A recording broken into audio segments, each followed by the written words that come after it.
Well, the Maryland Terrapins have a brand new man in charge of the program. He is Mike Locksley, and he's starting things off. He already flipped a guy. Isaiah Hazel is the top recruit in this class, was committed to West Virginia. Now he is a Maryland Terrapin. He's one of a few guys that are committed, but it's a small number because, of course, Locksley just got the job on December 4th. It's a good thing there's a second signing day, and that is one of the things we're going to talk to with him right now, because the head coach, Mike Locksley, joins us now from Maryland. Mike, what were the challenges for you when it came to recruiting these last few weeks for Maryland while you're also still working for Alabama?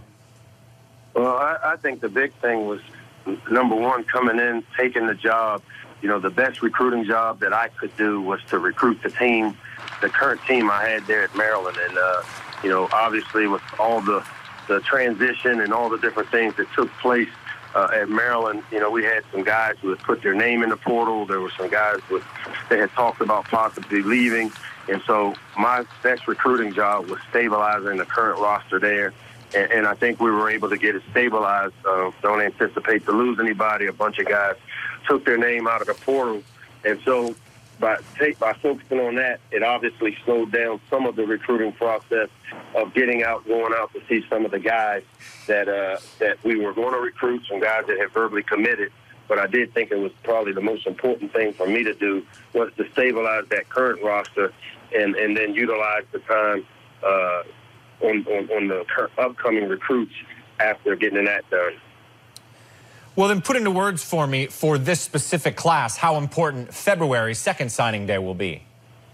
No, it's going to be really important. You know, we were able to sign 6 guys today, and we are really excited about those 6. And those 6, obviously, 5 of them are from right there in the DMV area that we're going to focus the brunt of our recruiting time on. And then the other guy had some direct ties, obviously, to the university. But the February 2nd, the next signing day, will be really important for us. Number one, because we've got needs that we've got to get filled. So we'll definitely use the time when the dead period ends in January up until that second signing period to make up some ground and feel very confident that we'll be able to do that. You weren't, of course, at Maryland this year, but there were multiple off-field incidents that were a cloud above the program. How did that affect the pitch you made to recruits?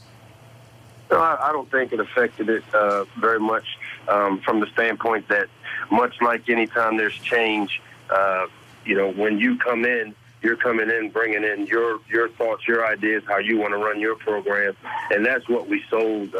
You know, obviously we're aware of the things that took place, you know, prior to me being hired.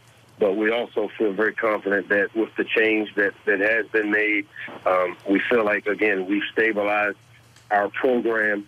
We're going to be able to get some great coaches hired in here and then maybe set the culture for what we want the University of Maryland football program to be. Well, the first commit you specifically got was that wide receiver, Isaiah Hazel. What makes him special?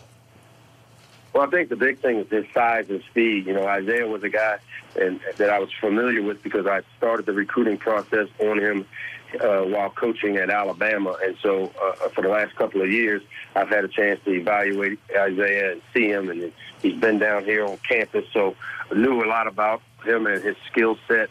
You know, he's a 6'3", 6'4", 205-pound guy that, you know, could play pretty much anywhere at the skill position. Could be a wide receiver, could be a defensive back, you know, tremendous speed, size, great ball skills. So, you know, those are all the things that we saw during the evaluation process of him, and very fortunate to be able to get a player of his caliber. You know, when you recruit a Dino Tomlin, who's got a head coach, father of Mike, you could be getting angry phone calls from a Super Bowl winning head coach. I mean, did you think this through? I definitely thought it through, and luckily I have a pretty good relationship, not only with Mike, but his Uncle Ed, who played football at Maryland. Ed Tomlin played football at Maryland, and, you know, I really like recruiting coaches' kids because I think they get it. They understand the importance of being great teammates and being, you know, hard workers and all the things, having worked up around the game and knowing the ramifications if dad isn't winning ball games. And having a guy like that in your locker room that's been around ball, that understands it, I'll take a coach's kid any day.